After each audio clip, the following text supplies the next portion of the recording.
Court of inquiry report আসার আগে এই ব্যাপারে মন্তব্য করার কি প্রয়োজন ছিল? এটা তো আর কোনো সেকেন্ড লেফটেন্যান্ট করে বলতেছে না। তাহলে একটা লোক এত ধাপে ধাপে আগে আসলো, উনি যখন একটা কোর্ট অফ ইনকোয়ারি হয়েছে, একটা ইনকোয়ারির ব্যাপারে, বিচারাধীন ব্যাপারে কোনো কথা বলাই তো এটা না জায়েজ।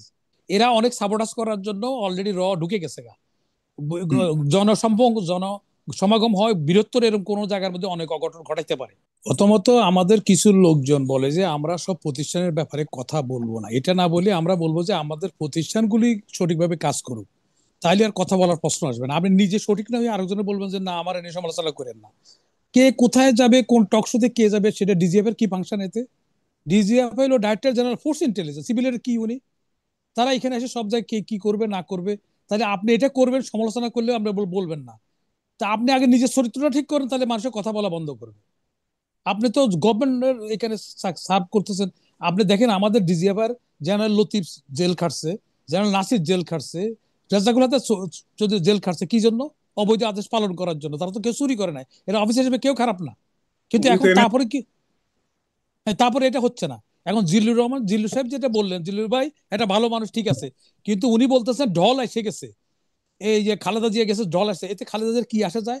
খালেদা জিয়ার জন্য এক কাপড় বাই করে দিয়েছিল, এই অফিসারগুলো কোথায় ছিল তখন? কি একটা অফিসার তো দেখি না সামনে দাঁড়াইছে। তাহলে এখন হচ্ছে কি, আর জন্য খালেদা জিয়া আসলে যদি কিছু আলু আর রুটি পাওয়া যায়, এটা তাকে না খুশি না, করার জন্য। লোক না। রাখেন, আপনি রাখেন, আমাকে লেট মি ফিনিশ ফার্স্ট। আমি বলি আপনারে, আপনি আমরা বলেন এক কাপড় যখন বাইর করছে, উনি তো একটা লেডি ওয়াইফ আপনাদের। তাহলে আপনারা ওনাকে কি করলেন? আপনারা বিডিআর এর ব্যর্থতার দায় তাদেরকে পাড়ি দেওয়ার জন্য, তার এক কাপড়ে একটা সেক্টর কমান্ডার বউ, তাকে আপনারা এক কাপড়ে বাইর করে দিলেন। এখানে একটা রিক্সাওয়ালার কথা বললে আরেকটা রিক্সাওয়ালা দাঁড়ায় যায় যে ভাই অন্যায়ভাবে তুই কেন কথা বলছিস? তাহলে আপনাদের এত দেশপ্রেমিক লোকজন এতগুলি এখন খালেদা জিয়ার সামনে যাই এত কাসুমসু করতেছেন, আপনারা এই অফিসারগুলো কোথায় ছিলেন তখন? এটা উত্তর দিতে পারবে না জিল্লু ভাই। আমি আমার বলছি, আমাকে শেষ করতে দেন, আমাকে শেষ করতে দেন। আপনি যতই ঘুরে ফিরে কথা কোন, পাবলিক বুঝতেছে, আমারটাও দেখতেছে, আপনারটাও দেখতেছে। কথা বলছেন, আমি বলতে চেয়েছি যে ওনার যে দীর্ঘদিনের আপনি একটা যাই বলতে চাচ্ছেন এটা আমিও বুঝছি, ঠিক আছে, পাবলিকও বুঝছে। জিল্লুর ভাই সরাসরি আপনাকে বলছে না, আপনার জিল্লুর ভাই আপনাকে ব্যক্তিগত আপনি না, সে তো আমাদের বন্ধু মানুষ, আমার ভালো, আমার লোক ভালো সম্পর্ক তার, ঠিক আমি আছে। তারে বলতেছি না। সেনাবাহিনীর কিন্তু আমার সেনাবাহিনী বক্তব্য হলো, আমি ভুল ব্যাখ্যা আমার বক্তব্য, আমার এটা আপনি বক্তব্য আমি ব্যাখ্যা আপনার ভুল সামনে দিয়ে ব্যাখ্যা আপনি আমাকে আমাকে আপনার শেষ করতে দেন। তর্ক। আমাকে শেষ এটা করতে দেন। আপনি পরিস্থিতির কারণে আমি আপনি কথা বলেন, বলতে পারি না, তার মানে এই আপনি না পরে বলবেন, যে কেউ আপনি প্রস্তাব পরে করলো বলবেন। ঘেরা কেন না না না, ওখানে। আপনি আগে পরে বলবেন, আপনি পরে বলবেন, আপনি পরে বলবেন, আচ্ছা আমাকে ঠিক বলতে আছে, দেন ঠিক আগে। আছে, হ্যাঁ জিল্লুর ভাই আসছি আপনার আপনি, কাছে, জি। আচ্ছা আপনি দেখেন একটা লেবারকে যদি অন্যায়ভাবে একটা করে 10টা লেবার সাথে আসে, রিক্সাওয়ালার সাথে আসে, তো একটা অন্যায় যে মাননীয় হয়েছে ভাই, এখানে। আপনি আরেকটু পেছনে গিয়ে কথা বলুন, আপনার মাথা হ্যাঁ, দেখা যাচ্ছে। একটা একটা এই যে এরকম একটা অন্যায় হয়েছে, আপনারা শিক্ষিত লোক, বিভিন্ন ট্রেন করে আসছেন, জনগণের ট্যাক্সের টাকা ট্রেন হয়ে আসছেন, তো আপনারা আয়নাগর যে করলো তখন আপনারা কোথায় ছিলেন? একটা লোক তো বলতে পারলেন না যে আয়নাগর কেন হচ্ছে, এটা অন্যায়, জনগণের ট্যাক্সের টাকা জনগণ কেন আমি গুম করবো কেন? এটা কি জানে না? সব জেনারেলরা জানে না? এখন আপনারা বলেন না, বিভিন্ন কারণে বলেন না কথাগুলি, কথাগুলি যে আমি যে কথা বলছি, কথাগুলি আমি মিথ্যা বলছি কিনা? একটা লোক তো আমি দেখলাম না, যেটা আমি পাকিস্তানের উদাহরণ দিলাম, একটা ইলেকশন কমিশন নিজে থানা যায় সারেন্ডার করছে। এখন আপনাদের একটা অফিসে যদি যেতাম, থানা যায় বলতো যে ভাই আয়নাগর হচ্ছে, আমি পারতেছি না, আমি মনে থেকে আমার অ্যারেস্ট করো, কারণ আমাকে এটা কইলে আমার মেরে ফেলতে পারে, ওই একটা অফিসে তো দেখলাম না। তো আপনারা তো জনগণের ট্যাক্সের টাকা জনগণকে গুম করতেছেন, আপনাদের ব্রাদার অফিসার থেকে নিয়ে যাচ্ছে, একটা লোক তো আমরা দেখলাম না এরকম করে প্রতিবাদ করতে। তো এখন কি সব সময় হয়ে আসছে? এমন লোক তো ক্যাবিনেটে ছিল, মন্ত্রিত্ব ছেড়ে দিছে ইয়ে করে, শেখ মুজিবের ক্যাবিনেট তো মন্ত্রিত্ব ছেড়ে দিছে, শেখ মুজিবের অন্যায় যখন আমরা ইয়ে করতেছিল, আমরা ইয়ে ইয়ে একদল এক রাজনীতি করা শুরু করলো, অনেকে পদত্যাগ করছে না।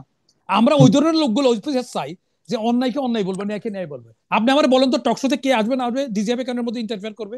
ডিজিএফ এর সার্টার অফ ডিউটি বলা আছে, সে তো ডিফেন্সের জন্য, ডাইরেক্টর জেনারেল ফোর্স ইন্টেলিজেন্স, এটার মধ্যে কেন আসবে? তাহলে তার মূল কাজের থেকে সে সরে আসতেছে, তাতে কি হচ্ছে? তার কোয়ালিটি ডিটেরিয়েট করতেছে, সে অন্য খবরগুলি পাচ্ছে না। আমার বর্ডারে কি হচ্ছে এটা জানছে না, আমার রাষ্ট্রপতি মেরে ফেলতেছে এটা জানতেছে না তারা। এক দুই নম্বর, বিডিআর যে ঘটনাগুলো করেছে, আপনারা তো এটা বলেন না যে বিডিআর যে ইন্টেলিজেন্স ফেলিওর হয়েছে, তাহলে সেগুলিকে কোনো কোর্ট অফ ইনকোয়ারি করে এদের বিচার করছেন যে তোমরা কেন আগে তথ্য দিতে পারলা না সরকারকে? সেটা তো একজনও বলেন না।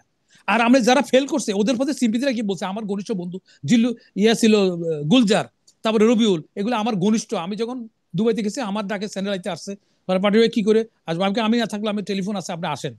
সে সবসময় কথা বলছে, ওই যে শাইখ আব্দুর রহমানকে ধরার জন্য দুঃসাহসী কাজ করছে, কিন্তু সে তো আর্মিরও সাহায্য চাইছিলেন। আর একটা কথা আমরা বলছি যে সেনাপ্রধান যে বলছে, সেনাপ্রধান এক এক ব্রিগেড কমান্ডার হিসেবে বিডিআর এটা দমন করার দায়িত্ব ওনার ছিলেন।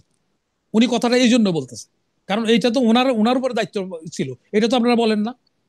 তারপরে এখানে যে এই যে ফজলুর রহমানের যে বানাইছে যে প্রপার, মানে আমি এর আগে মিডিয়া বলছি এই সরকারের দুই একটা ভালো কাজের মধ্যে একটা সিভিল ইলেকশন কমিশন নিয়োগ করা, আর ফজলুর রহমান এরকম আরো দুই একজন আইন কমিশন করছে, এই কাজগুলি সঠিক কাজ করছে।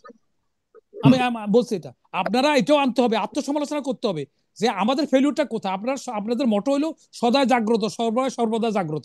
তো আপনাদের এখানে যে একটা বাইরে করুক যেই করুক, আপনার ইন্টেলিজেন্স কি করছিল? ইন্টেলিজেন্স তো আমরা দিতে পারি না তথ্য। আমি আমার লোকের রাখলাম আমাকে পাড়া দিতে, আমার জীবনের নিরাপত্তা দিবে, সে কোনোটাই করতে পারলো না, তারপরে তারা নিয়ে আমি আফসোস করতেছি, তারে আমি কিভাবে করবো। ওই কথাগুলি যেহেতু আমাদের ভাই বাঁচতে এরা, কিন্তু আমাদের ভুলটা তো নিজের সন্তানও যদি কোনো ভুল করে যাতে আর ভুল না করতে পারে, সে ফেল করবে, সেই জন্য দায়িত্ব হলো কি গার্জিয়ানের সঠিক কথাটা বলে দেওয়া। তো এখন আপনারা তো এটা কেউ কোনো বলেন না যে ভিডিওর কোন জায়গায় ফেলিউরটা ছিল। ইন্টেলিজেন্ট ফেলিউর ছিল, স্বীকার করবেন। ইন্টেলিজেন্ট ফেলিউর ছিল না, ইনফরমেশন দিতে পারে নাই, তাহলে সেটার ব্যাপারে তো কথা বলেন না। আর তাদেরকে রাখা হয়েছে রাষ্ট্র নিরাপত্তা দিতে, জনগণকে নিরাপত্তা দিতে, সেটা নিজের নিরাপত্তাই দিতে পারছে না। তাহলে এটার জন্য কারো কিছু একটা, এটা তো শর্ট আউট করা উচিত যে এটা কোথায়, ফেলিউরটা কোথায় ছিল, কেন তারা জানলো না। এখন কেন তারা জানলো না সেই কথাগুলোর জন্য আপনারা কে কথা বলছেন, তাদের আত্মীয় স্বজনের প্রতি সিম্পেথি রাখি আমি বলতেছি। এই কথাগুলি আলোচনা আসতে হবে তো, তাহলে ভবিষ্যতে যিনি যার দায়িত্ব আছে সে দায়িত্ব সঠিক না করলে সে তো আইনের আওতা আসা উচিত।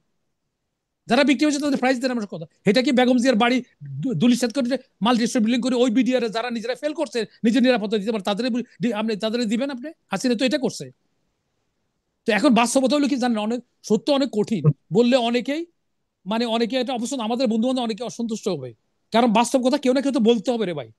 তাহলে নিজের সমালোচনা, আপনাকে যদি আপনার ডায়াবেটিস হয়েছে, আমি যদি গোপন রাখি আমি ডাক্তার, তাহলে তো আপনার আরো ডায়াবেটিস, আপনার নিজের হার্ট কিডনি সবগুলি ফেল করবে। তো আমার আর্মি, আমি ভুল বুঝবেন না, আমার আর্মি আমারই ভাই বাইস্তার, এখনো আমাদের ভাই বাইস্তার আছে এখানে, আমাদের আত্মীয় স্বজনেরা আছে। তাদের ফেলিউরটা কোথায় আছে সেটা আমাদের পয়েন্ট করলে তাহলে সেটার ব্যাপারে তারা সিরিয়াস হবে, সেটার থেকে ওই ভুল আর তারা করবে না। আমার বলার উদ্দেশ্য এটা। আর আপনি আরেকটা যেটা বলছেন যেখানে কোর্ট অফ ইনকোয়ারি থাকছে একটা লেভেল পর্যন্ত, কোর্ট অফ ইনকোয়ারি রিপোর্ট আসার আগে এই ব্যাপারে মন্তব্য করার কি প্রয়োজন ছিল? এটা তো আর কোনো সেকেন্ড লেফটেন্যান্ট করে বলতেছে না। তাহলে একটা লোক এত ধাপে ধাপে আগে আসলো, উনি যখন একটা কোর্ট অফ ইনকোয়ারি হয়েছে, একটা ইনকোয়ারির ব্যাপারে, বিচারাধীন ব্যাপারে কোনো কথা বলাই তো এটা না জায়েজ, বেআইনি। তো ওইটার ব্যাপারে কি এমন জরুরি দরকার ছিল এটা নিয়ে কথা বলা? তদন্ত রিপোর্ট আসুক। হ্যাঁ, তো এগুলি তো বলতে হবে। সে একটা ভালো মানুষ, তার ইন্টেনশন কোনো খারাপ না, সে দেশপ্রেমিক, সে চায়, সে অ্যালার্ট নিঃসন্দেহে করছে। এটা পরীক্ষিত এবং এত বড় পরীক্ষা বাংলাদেশের ইতিহাস আর কেউ দিয়েছে বলে আমার মনে হয় দিতে না। পারে না, উনি দিছে, ওনার লোভ লালসা দিলে তো ওই জিনিস নিতে উনি পারতেন উনি। নিশ্চিতভাবে একটা রক্তাক্ত বিশাল জনপদকে তিনি আহ, নিরাপত্তা দিয়েছেন সরাসরি। নিরাপত্তা দিচ্ছে, এখন সব ভালো যার শেষ ভালো তাহলে তার। উনি যদি না আসতেন তাহলে আরো হাজারো মানুষের প্রাণ আরো যেত। হাজার মানুষ ক্ষতি হইতো, এটা প্রাণ তো যাইতো। সত্য। এটা তো ওনার সত্য, মনে এটা কি অস্বীকার। আছে না আছে আমরা আমরা কিছু বলতে, কিন্তু না না না, আমরা পার্সোনালি জানি তো। আমি বললাম তো ওনার বিয়েও খাইছি আমরা, মোস্তাফিজ এবং সাহেব আমাদের সেনাবাহিনী বন্ধু উনি না ছিল। শুধু পুরো সেনাবাহিনী যা যে ভূমিকা রেখেছে, এই জন্যই তো সেনাবাহিনীকে আমরা বলি আমাদের। শুনেন, হাতে গোনা কয়েকটা লোক ছাড়া বাকি সবার ভিতরে আছে, অনেকে বলতে পারছে, বলতে পারে না কেউ, কিন্তু কেউ এটা অনেকে সমর্থন করে নাই। কিন্তু আমার বক্তব্য হলো তো আরো তো দৃঢ়ভাবে এটাকে দেখানো উচিত ছিল। এটা যে হাসিনা এতদিন তো আসার কথা না, যদি হুম, আমরা সকল প্রতিষ্ঠানগুলো ঠিক মতো কাজ করতো, এটা তো আমরা অস্বীকার করতে পারি না। যদি হুম। হাসিনা তো এত বছর লিঙ্গার করতো না, যদি আমাদের সকল প্রতিষ্ঠানগুলো না, সঠিকভাবে কাজ সেখানে করতো। সেখানে চার্টার্ড অফ ডিউটিজ আছে, অনেক কিছু আছে যেগুলি আসলে অনেক সময় করা যায় না। আর তাছাড়া এখানে পার্শ্ববর্তী একটা বড় ধরনের প্রভাব সবসময় ছিল, এটাও আমরা ভুলে গেলে চলবে না। সেখান থেকে বের হয়ে কতটা আসলে করতে তো পারার এখন সুযোগ এখন ছিল। এখন যখন ফিনিশিং হচ্ছে তখন কি কিন্তু প্রভাব মুক্ত হয়ে জনগণ গেছে? সবসময় একটা জিনিস সবসময় আমরা জানতাম, এটাই বাস্তবতা হয়েছে দেখেন। হ্যাঁ হ্যাঁ। সবসময় আমরা শুনতাম যে হ্যাঁ, আর্মি তখনই জনগণের পাশে দাঁড়াবে যখন জনগণ আগে নিজেরা দাঁড়াবে। এটা সবসময় শুনতাম এবং তাই না হয়েছে। না না না, জনগণ এটা দাঁড়িয়েছে, দাঁড়ানোর পর আর্মি এসে জনগণকে সহায়তা করেছে। না আর্মি তো জনগণ, নিজে এসে কোনো কিছু করবে না যে তোমরা না দাঁড়াও। না না না না, এখানে এই এখানে আহ্বান আমি কখনো বলি, আর্মিদের পক্ষ থেকে এই আহ্বান তো করা যায় না। না আমি আপনাকে একটা কথা বলি, জনগণ নিরস্ত্র, জনগণের অনেক কিছু করে থাকলে করে না, কিন্তু নেতৃত্ব যিনি দেখেন, যিনি পদ দেখায় উনি আগে থাকে। তো আমার জনগণের ট্যাক্সের টাকা হয়েছে অন্যায় হলে তো আর্মি আগে আসবে, তার সাথে জনগণ থাকবে। হুম। এরকম অন্য ঘটনা ঘটছে না? তাহলে এখন ভারতের প্রভাব কি মুক্ত হয়েছে? যখন হাসিনা পালাইছে তখন কি ভারতের মুক্ত ছিল? ছিল না। ওই যে আরেকজন ভদ্রলোক বলছে যে তাহলে কি এই দেশে এই দুই দল পার্টি ছাড়া আসবে না? হ্যাঁ, আসা উচিত, আমি আপনার চাই, কিন্তু বাস্তবতা কি? জনগণকে মোটিভেশন করেন আপনারা, জনগণ যেন সেই ব্যাপারে সিদ্ধান্তটা সঠিক দেয়। আর হাসিনা কিন্তু মোদির কোনো খালাতো বোন না, তার লাইবিলিটিস কেন কাঁদে নিবে? এতদিন দরকার ছিল, তার স্বার্থ ছিল। এখন হে জানে যে এটা মেয়াদ উত্তীর্ণ মাল, এই মেয়াদ উত্তীর্ণ মাল নিয়ে তো আর উনি বহন করবে না। লাশ নিয়ে কেউ হাঁটে? হাসিনা এখন একটা লাশ, জিন্দা লাশ। এখানে আসলে তো তার মৃত্যুদণ্ড হবে, যেসব কামটা আকাম কুকাম করছে। তো এখন ওই লাশ নিয়ে তারা ঘুরবে না, তারা এখন চেষ্টা করতেছে নতুন গভর্নমেন্টের সাথে কিভাবে কি করবে, অলরেডি যোগাযোগ করতেছে। আবার নাহলে অন্য কারোকে আনবে না, তারা তাদের কাছে কোন রকমের সুইটেবল না ডক্টর ইউনূস, কারণ ইউনূস হইলে তাদের স্বার্থ, তাদের দেশের স্বার্থের জন্য ওখানে ওই, আমি যদি ইন্ডিয়ান নাগরিক হতাম আমি তাই করতাম, এটা তাদের দোষ বলি না, কিন্তু আমাদের তো সচেতন হইতে হবে। আমরা কেন দালাল করি, আমরা কেন রেসপন্সারি করি, আমরা কেন আমরা রাষ্ট্রের স্বার্থ দেখি না? হুম। তো জি। সেখানে এইখানে বক্তব্য হলো আমাদেরকে সচেতন হইতে হবে, আমাদেরকে কোনটা হলে, এবং এই রাষ্ট্রকে তারা বিভিন্ন, এবং আমি আপনাকে একটা কথা বলি, এরা অনেক সাবোটাস করার জন্য অলরেডি ঢুকে গেছে গা। হুম। সমাগম হয় বৃহত্তর এরকম কোন জায়গার মধ্যে অনেক অঘটন ঘটাইতে পারে। সুতরাং আমাদেরকে এটার ব্যাপারে সতর্ক থাকতে হবে।